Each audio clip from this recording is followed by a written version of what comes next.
So the twin flame journey is over. Either your twin flame came back, they didn't, or you're working on it. Okay, what do I do now? Well, here's the thing.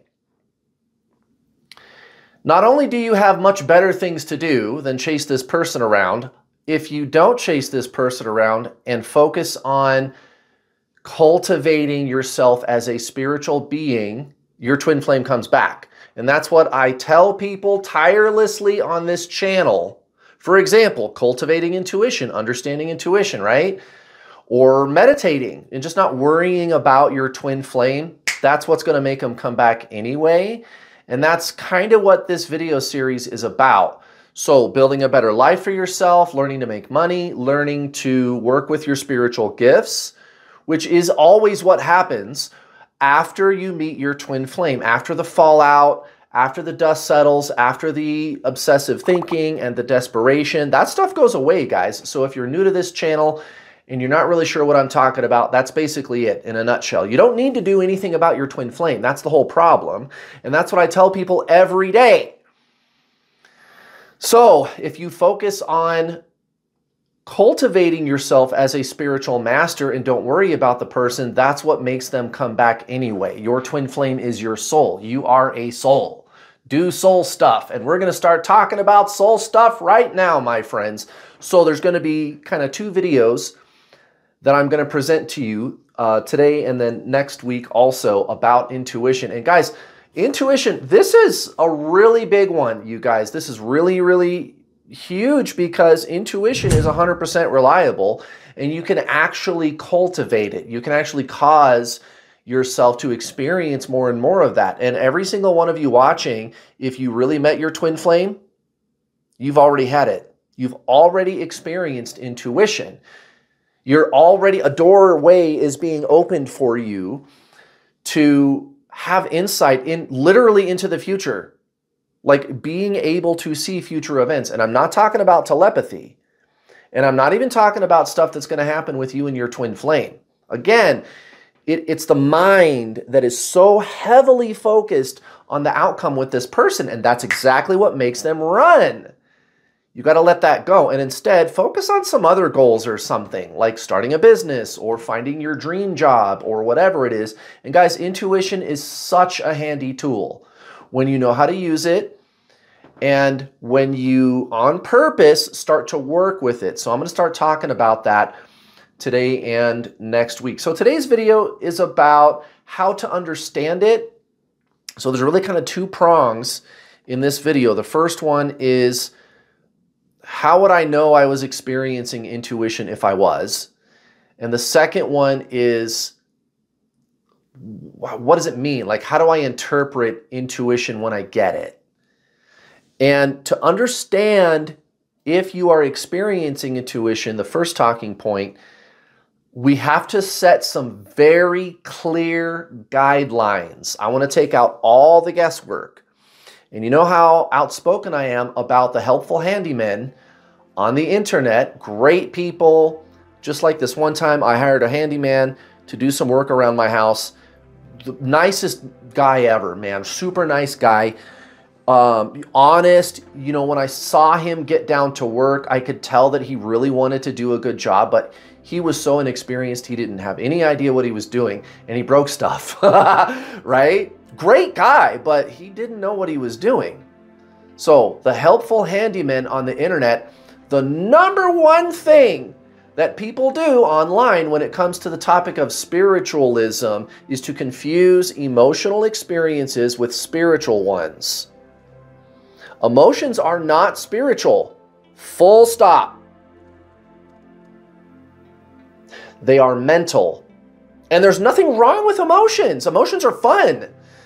Most of the time, right? Sometimes they can be kind of jarring, but it's not going to do us any good to debate over something that's already been established a long time ago by, again, all the great spiritual masters, Buddha, Jesus, Krishna, Krishnamurti, Yogananda, Eckhart Tolle, Ram Dass, all the big names in spiritualism.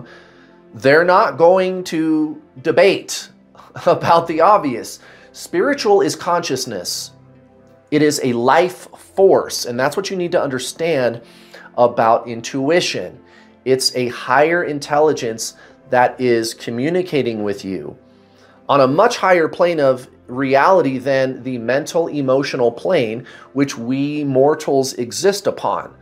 That's what is not debated by the great spiritual masters, even if the helpful handymen on the internet are debating that and telling you that spiritual can be anything you want it to be, etc., etc. Emotional experiences are psychological. And there's nothing wrong with that. You can talk about that all day long. You can work with those things. It's a lot of fun. And when working with the law of attraction, that's exactly what you're doing. But intuition is all spiritual. It's all soul. It's all higher intelligence. Has nothing to do with psychology at all. So again, to make this easy for you to understand so that you don't get confused about how would I know I'm experiencing intuition if I was experiencing intuition, how would I know? How do I tell? Because it could just be an emotion, and emotions can often be untrue. Or it could be intuition, and what I'm telling you is you can trust intuition 100% of the time. Emotions, you cannot trust 100% of the time. That doesn't mean that you invalidate them, right? So invalidating emotions means to look at having an emotion that you're experiencing, like being shamed about it, or saying that it's some kind of a failure to feel the way you feel. Even if the emotion doesn't match reality, like somebody says something during the course of a normal conversation and you just misunderstand what they're saying, so you get offended by it. And then a fight ensues, and then by the end of it, you realize, oh, I just misinterpreted what the person was saying. Oops. Right? That's why emotions can fool you. Emotions aren't true some of the time.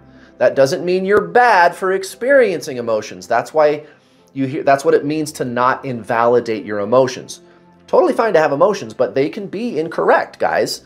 And you can ask any psychologist. I'm not a psychologist, but that's the basic tenet of it, is emotions, they're not bad to experience, but they might not be an accurate representation of reality. Now, intuition, which is not an emotion, it's accurate, and it's never going to let you down, ever. It always is going to come true. So that is the hard and clearly definable difference between emotion and intuition. How would I know I was experiencing intuition if I was? I can now give you a description of that. Now that we're clear, we've made hard definition, right? Again, to look on the internet, you're going to get a lot of that stuff. You're going to get a lot of the helpful handymen, great people, nice people. I don't want to put anybody down. I don't want to make anybody wrong, but there is a well-defined empirical description of intuition, and we kind of have to talk about what it's not first, because a lot of people get that mixed up, the helpful handyman. Okay, so what is intuition then? How would I know I was experiencing intuition if I was? Now that we know for sure what it's not, and I've thoroughly discussed that, let's talk about what it is. So the way that I teach my paid coaching students, either in my Law of Attraction program or my Twin Flame program, so I talk about it in both programs, I'm going to give that to you today for free, no charge. I'm going to tell you exactly what intuition is, and I've got the best way of explaining it. You're just going to love this, you guys. It's so easy. It's so easy to figure out, right? Are you ready for this? Okay. Every one of you watching has experienced deja vu. Guess what that is? It's a form of intuition. Now, here's the thing about deja vu. First of all, when you experience deja vu, you are actually quite clear that it's not coming from the mind and that it's not an emotion. You're quite clear about that, aren't you? Sorry, I'm looking for a diagram here. You're quite clear about the fact that it's not an emotion, it's not a thought, right? And that's why it's confusing. See, because what deja vu is saying is, I've been here before, I've done this before, and immediately you start thinking about it, right? Immediately you start thinking about it. You start questioning it like, okay, did I do this yesterday? Did I dream about it?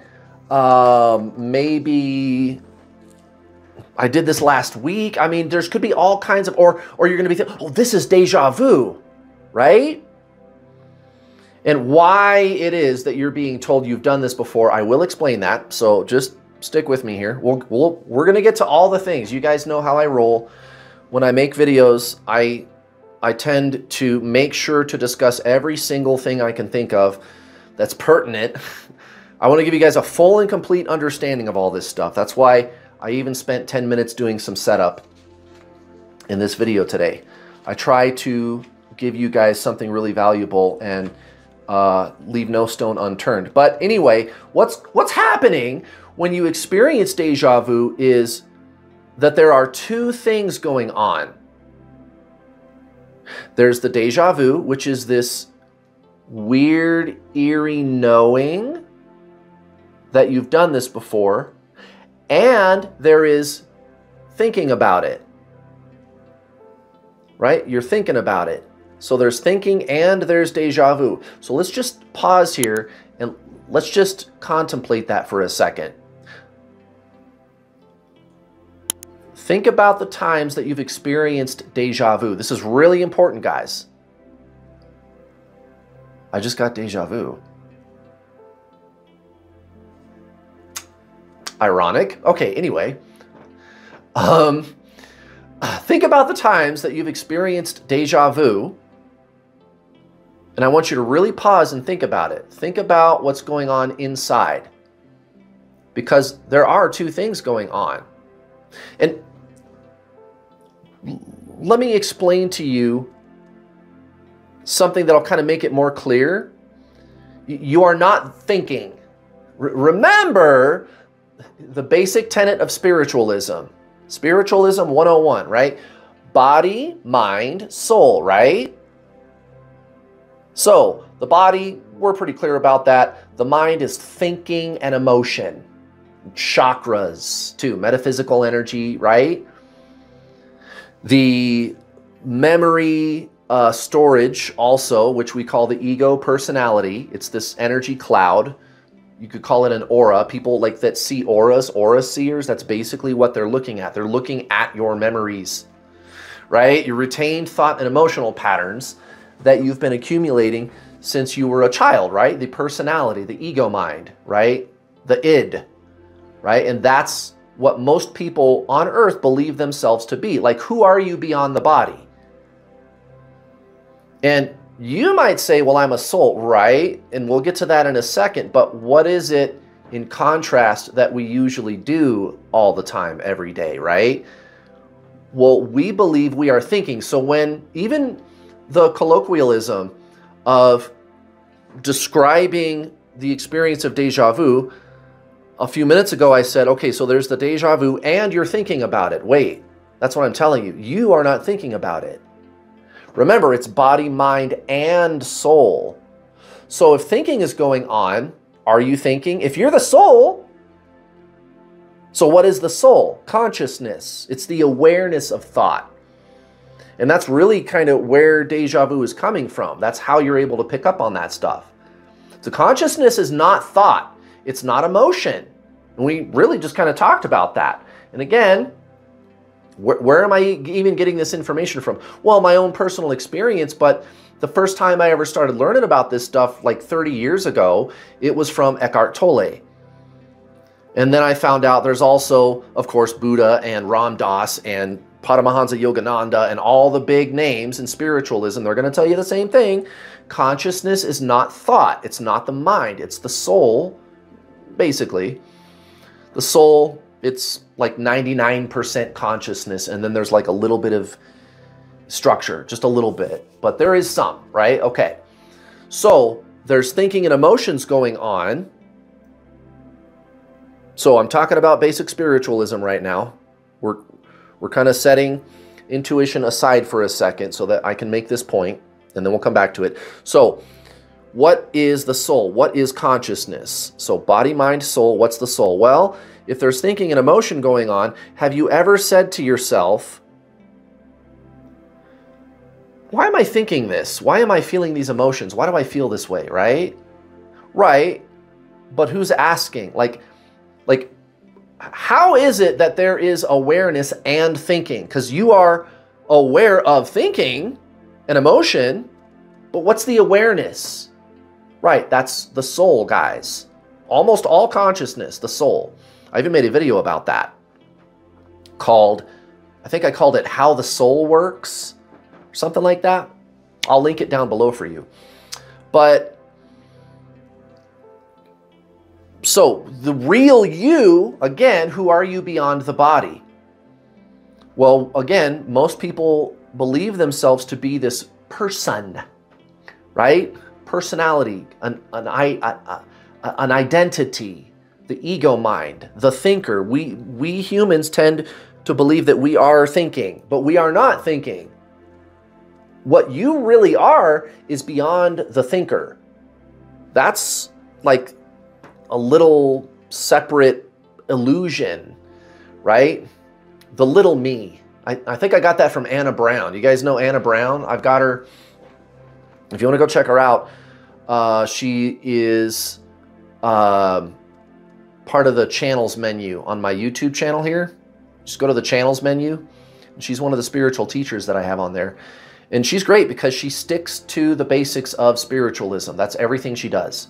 You are not your mind, right? So I highly recommend binge watching her videos and staying subscribed to her channel. And of course, Eckhart Tolle and Rupert Spira, same kind of thing. You are not your mind, right? That's the name of the first chapter of Eckhart Tolle's book, The Power of Now, right?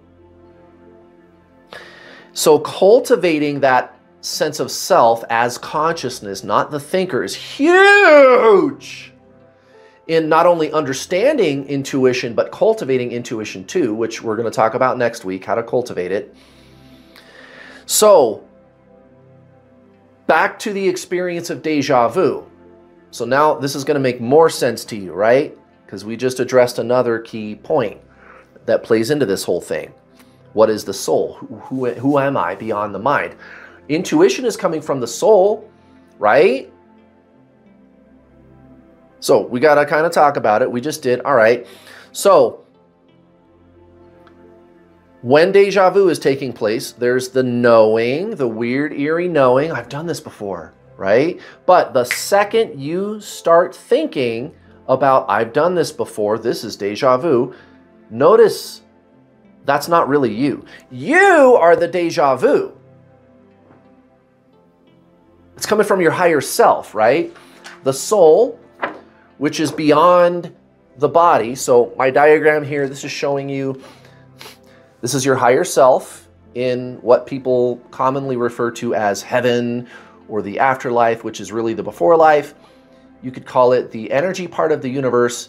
It's a higher plane of existence. Physics has even proven that these higher planes do exist. They haven't quite like proven the existence of the spiritual plane because it's so far above the planes that they have discovered. But the planes that they have discovered, think of it like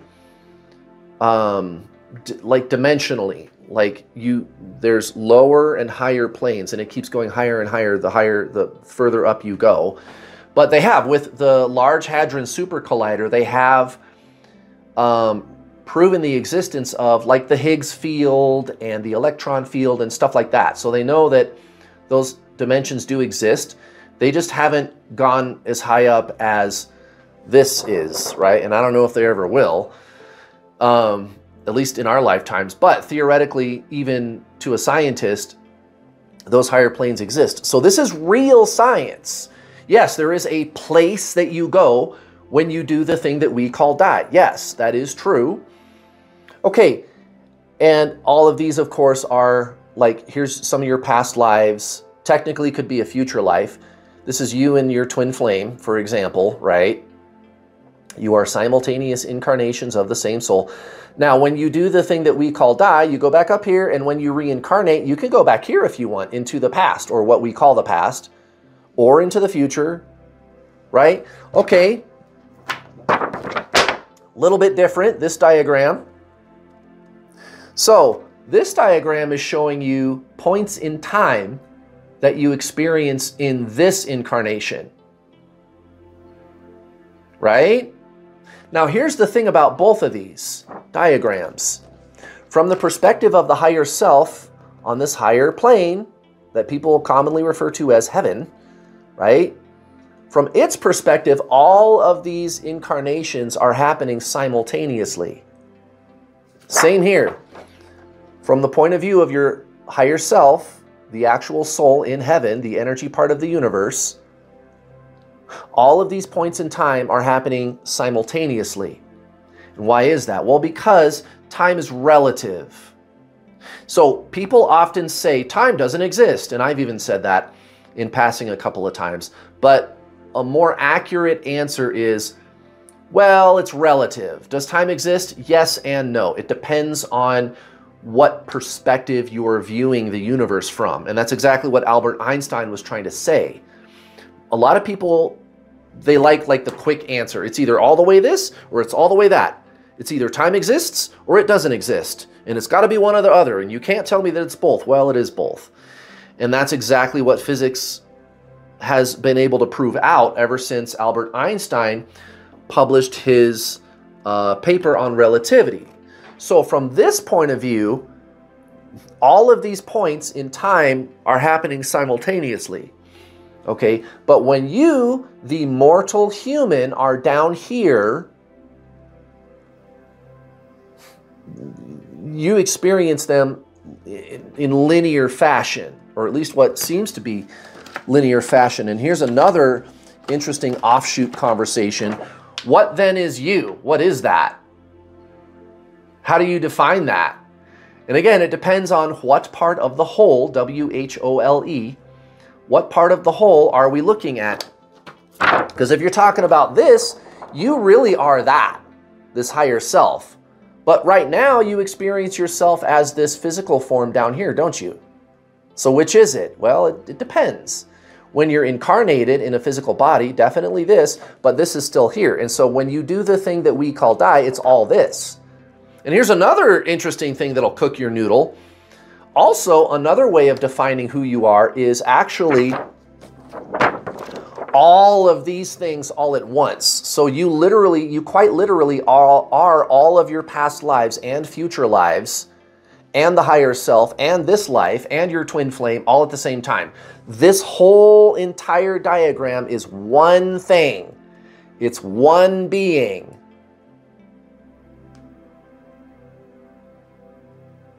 Very interesting. And again, this is actually perfectly in alignment with like conventional physics, relativity, when it comes to describing time and how the universe functions. It makes your brain hurt if you've never had this stuff explained to you before.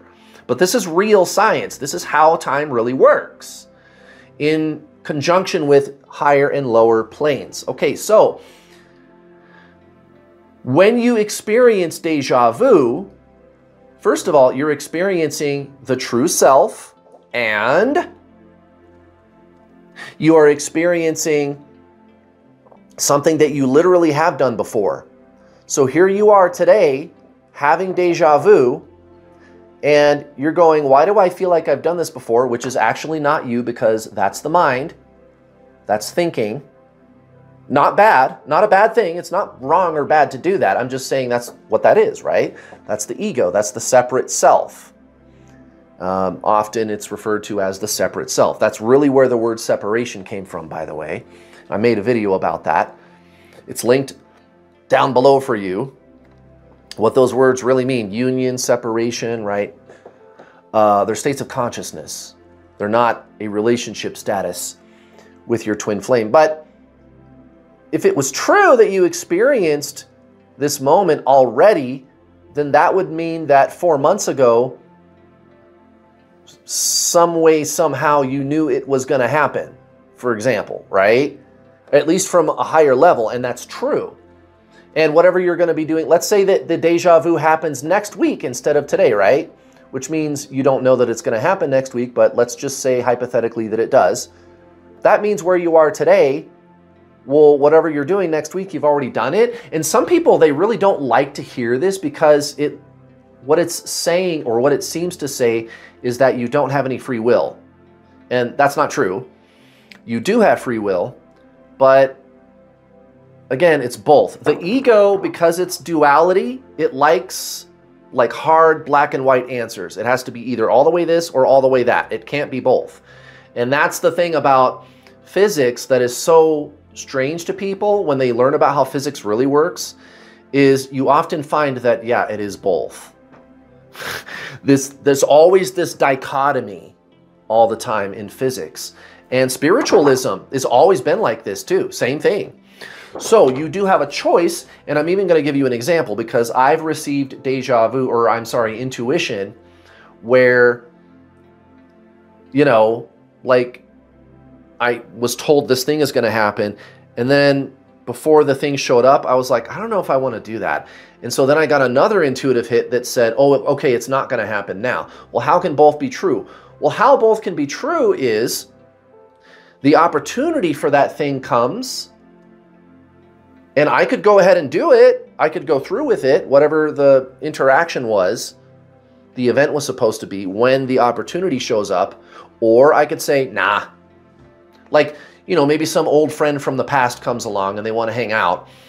And I got an intuitive hit saying, you're going to hang out. And then I was like, I don't want to do that. That person was toxic, right? Or whatever.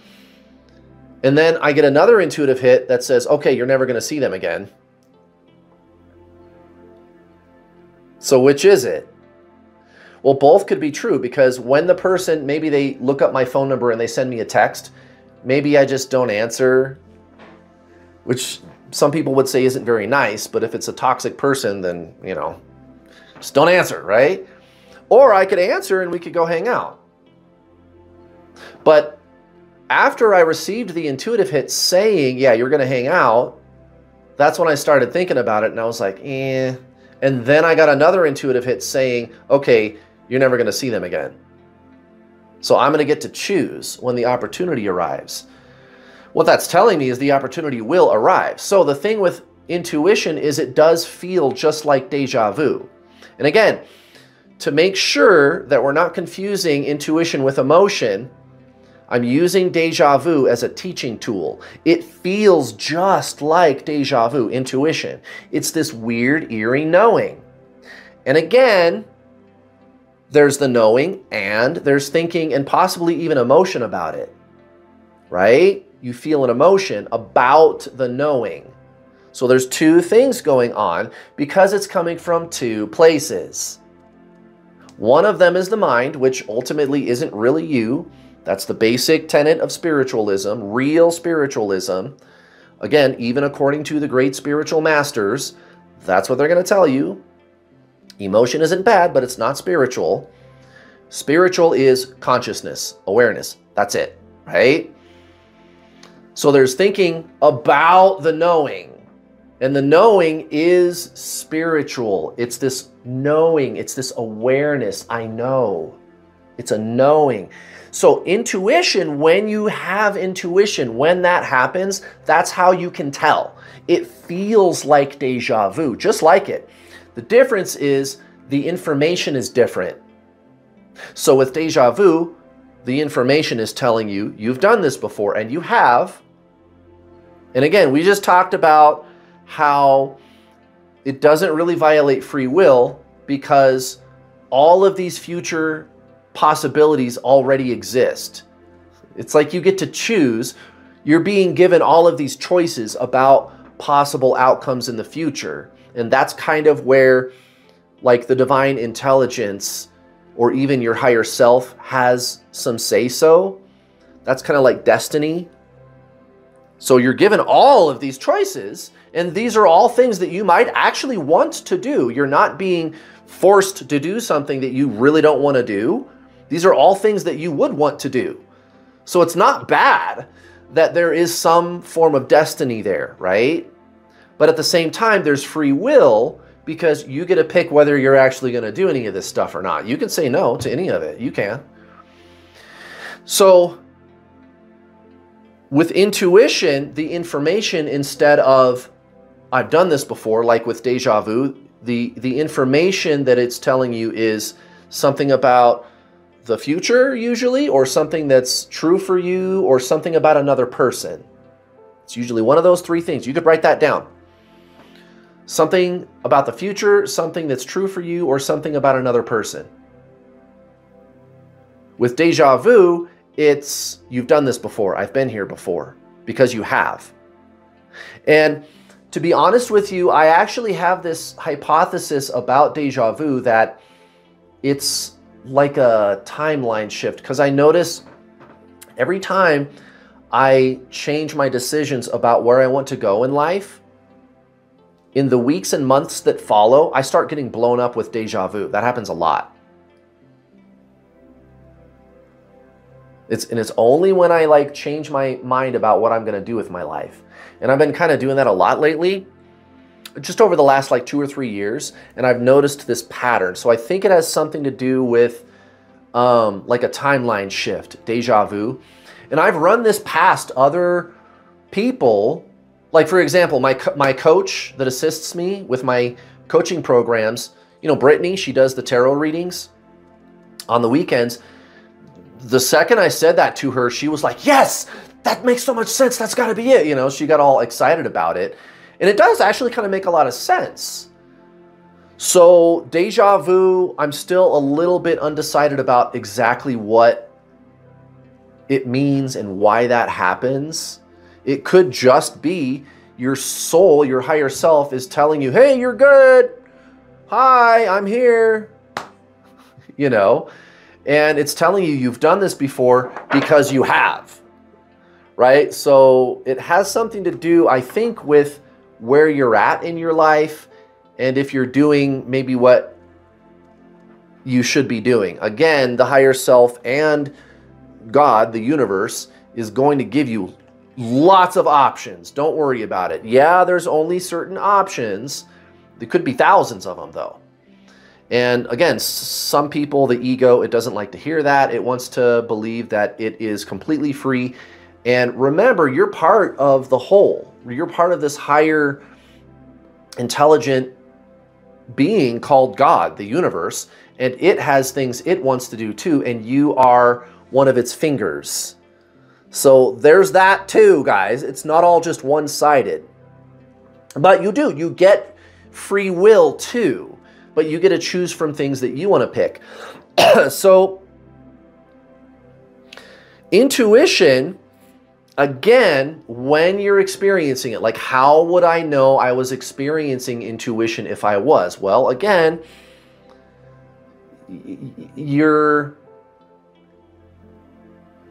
it feels like deja vu, but the information is different. It feels just like deja vu. It's got that same like character of feel to it. It's that weird, eerie knowing, okay? And the information is a little different. So deja vu, again, is like a type of intuition, okay? It's just with what we think of as intuition, the information is different, okay? It's not emotion. And emotions are fine. That's just not what it is. Again, I wanted to give you like a really well-defined, clear way to understand intuition. How would I know I was experiencing intuition if I was? Now, the other thing, of course, is how do I interpret intuition? What does it mean? So,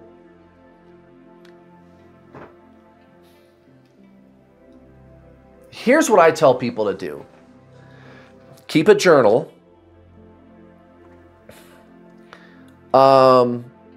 I'll go ahead and write down everything, like the deja vu that I just got when I was making this video. I'm going to write it in my journal, right? Everything goes in there. I write down the date and the time.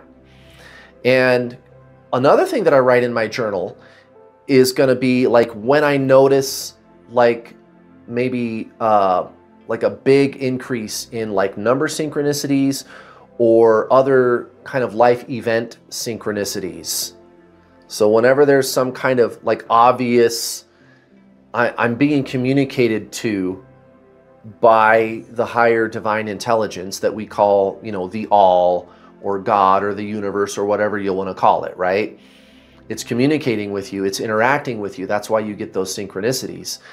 And I have found that it's a lot easier to interpret what those things and intuition mean kind of all together as one, but over the course of a longer period of time. You could be given a message about the future or your path in life or whatever it is.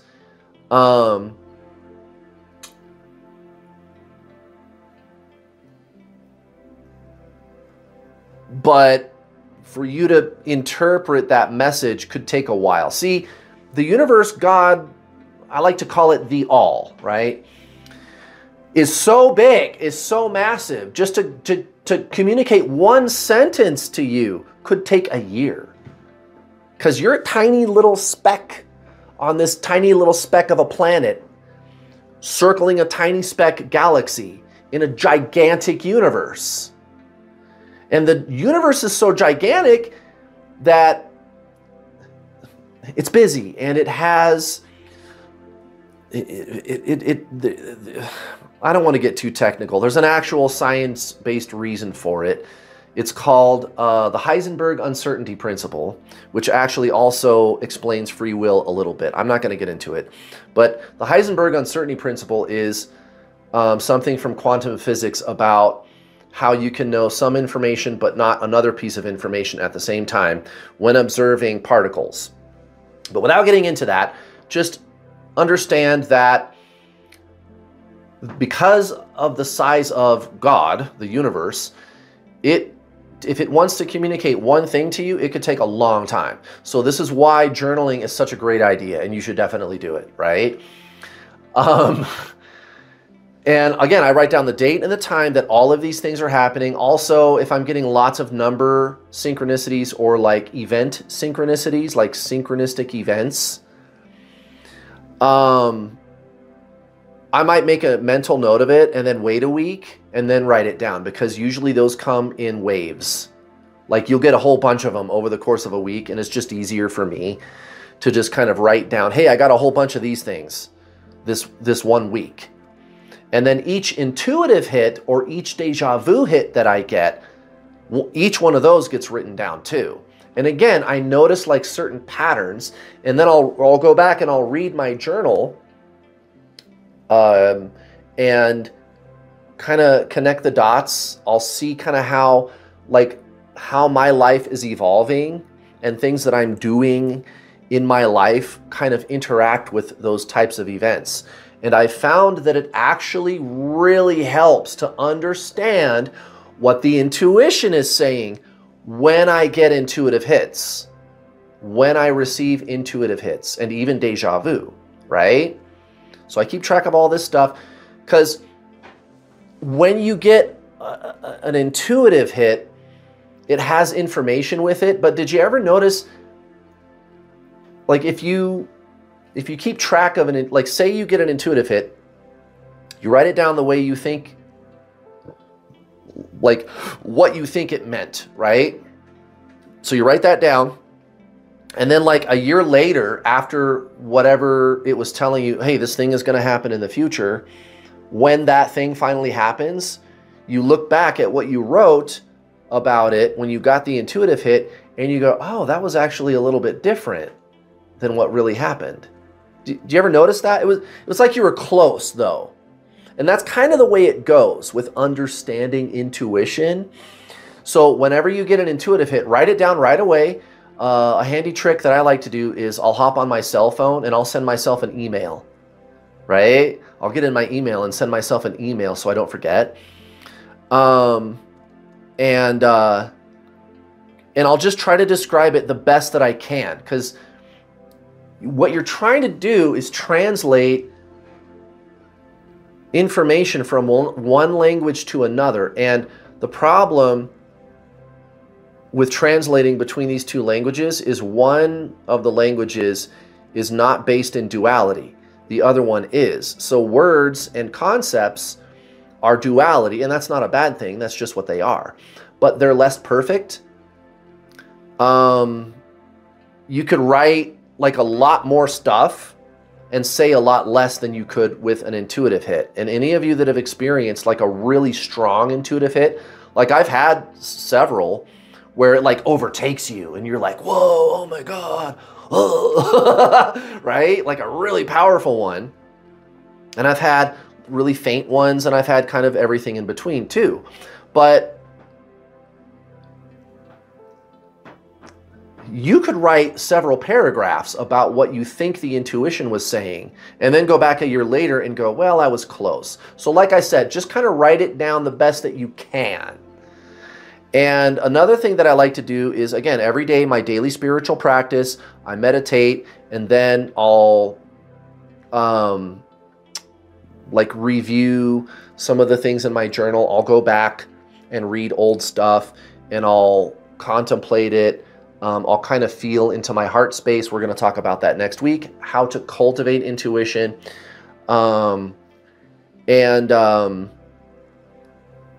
Pray and express gratitude, and it's just kind of my ceremony every day. And I do some things that are fun too, like light some candles, and I'll put some cool music on, and I try to make a thing out of it. But I do this daily spiritual practice every day, this kind of ceremonious thing every day to like stay on track, to stay sharp. And it only takes, 20 minutes or something to do that every day, and it's worth doing. But I've noticed I don't let my ego try to like get too hung up on an outcome, or like, I gotta know the answer, like focusing too much on the future. Sometimes your mind will like run away with you, right? Like that.